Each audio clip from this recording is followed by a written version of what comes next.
ग्रामीण बैंक जब से बनी तब से आज तक के इतिहास में हमें एक शब्द सदैव लपेटे रहता है, उस शब्द का नाम है प्रायोजक बैंक।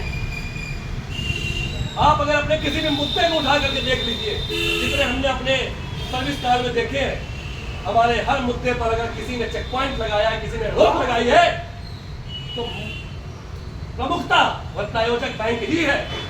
हमारा प्रायोजक बैंक एक तरफ तो हमारा प्रायोजक होने का नाता का ढोंग रखता है, एक तरफ तो वह ये ढोंग रखता है कि हम आपके उत्थान के लिए आगे खड़े हैं, दूसरी तरफ वो हमारे साथ प्रतिस्पर्धा में आगे खड़ा होता है। हर वो सुविधाएं जो हम ग्राहकों को दे सकते हैं वो जारी कर देता है और हमें उसके पीछे रखता है। हर वो सुविधाएं जो हमारा ग्राहक पाने का अधिकार है, ग्रामीण बैंक का ग्राहक पाने का अधिकार है, वो अपने हाथों जारी कर देते हैं, पर हमें इरादतन उन सुविधा से वंचित रखते हैं ताकि हम अपने ग्राहकों को अपने साथ न जोड़ सकें। तो ऐसा कौन सा परिवार का मुखिया होता है जो अपने पुत्र के साथ प्रतिस्पर्धा करता है? पर प्रायोजक बैंक की इस तरीके की चालें हमारे उत्थान में बाधक होती हैं। तो हमारी आज की सबसे प्रमुख मांगों में से एक मांग है कि प्रायोजक बैंक को हमारे उससे निकाल बाहर किया जाए। ग्रामीण बैंक को स्वायत्त ग्रामीण बैंक बनाया जाए जो स्वयं अपने आप में स्टेब्लिश हो, इसके स्वयं के अधिकारी इसको चलाए, क्योंकि ग्रामीण बैंक की सोच रखने वाला अधिकारी से ज्यादा ग्रामीण बैंक का उत्थान कोई सोच ही नहीं सकता है। तो हमारी सबसे प्रमुख मांग तो यही है कि जिस तरीके सरकार ने एक राजनीति दिखाते हुए हमारे बैंकों को एक बहुत बृहद स्वरूप प्रदान किया है, राज्य स्तरीय ग्रामीण बैंक के रूप में इसका निर्माण हो चुका है, उसी तरीके से समय आ गया है इन प्रायोजक बैंकों से भी हमको मुक्त किया जाए।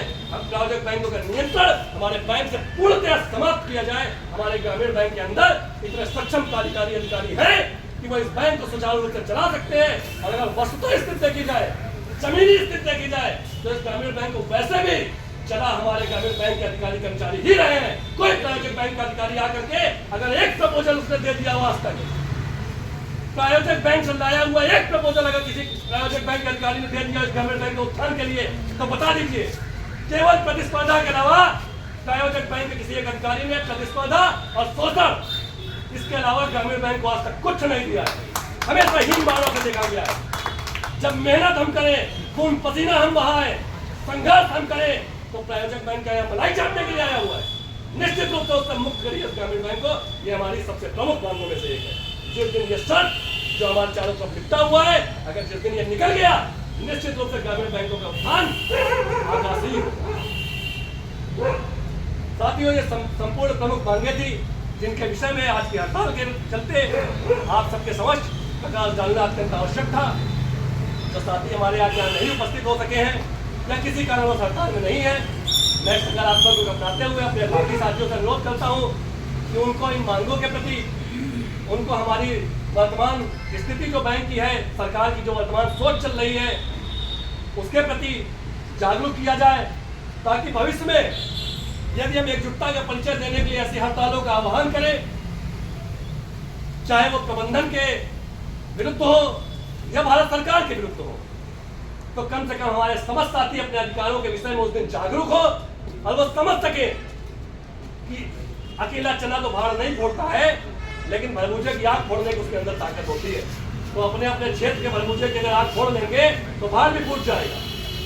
तो निश्चित रूप से कोई भी यूनिट मजबूत केवल तभी होती है जब उसकी क्षेत्रीय यूनिटें पूरा बढ़ चढ़ कर हिस्सा लेती हैं, पूरी जोरदारी से उसमें सहभागिता करती हैं। क्योंकि क्षेत्रीय यूनिट जब सहभागिता बराबरी से करेंगी तो आपकी मुख्य जो यूनिट है वो निश्चित रूप से मजबूत भी होगी, प्रबंधन को उसका भय भी होगा।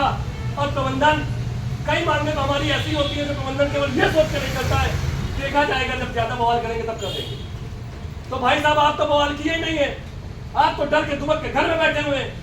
हड़ताल के दिनों में पहली बात तो हड़ताल भी नहीं है, और यदि है तो 12 से 3 का 100 बुक कर रखा है आपने। केवल तनख्वाह कटा देना हड़ताल का उद्देश्य नहीं है। हड़ताल का उद्देश्य तो शाखाओं का बंद होना, हड़ताल का उद्देश्य तो यहाँ पर बिल्कुल सैलाब हो जाना, ये था हड़ताल का उद्देश्य।